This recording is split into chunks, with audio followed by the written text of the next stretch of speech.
Good afternoon. This is Hadir Hassan with a news brief.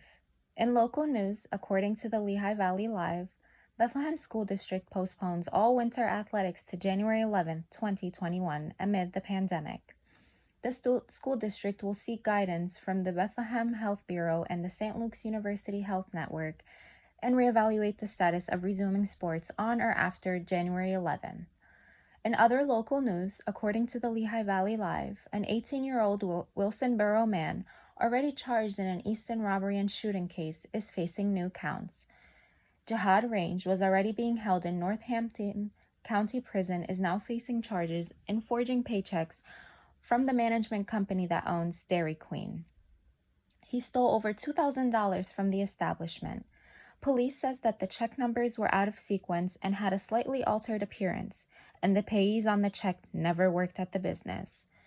The check was deposited into a girl's account where her and Range had an arrangement to split the amount, evidence show.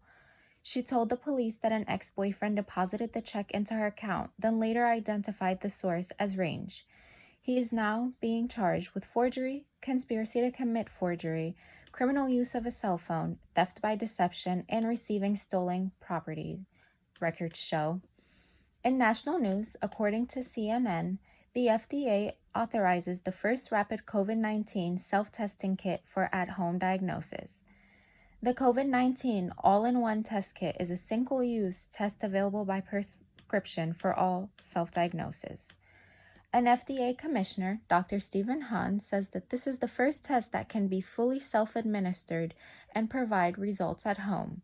The new test, which consists of self-collected nasal swab samples, will be available for people ages 14 and older and people 13 and under when performed by a healthcare provider.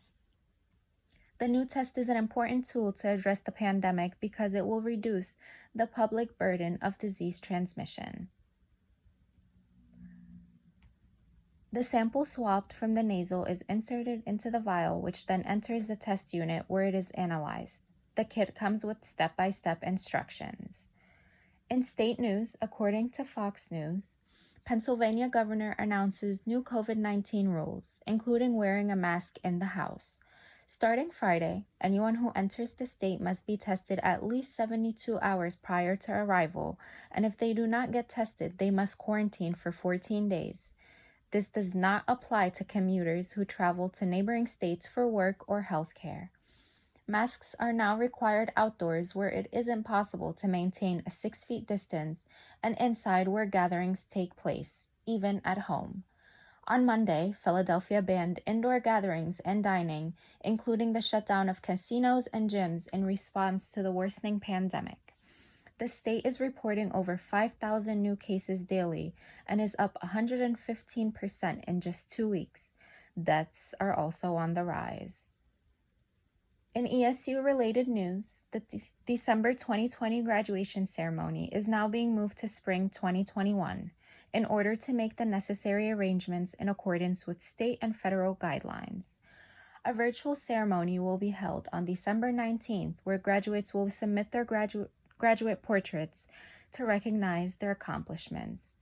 A graduation tassel and a celebratory program will be mailed to the home address along with a small memento from the school. And now, with today's forecast. The current temperature is 39 and partly cloudy, with a high of 39 and a low of 21 degrees. Tomorrow's weather will also be partly cloudy, with a high of 50 and a low of 34 degrees. This has been Hadir Hassan with your news brief.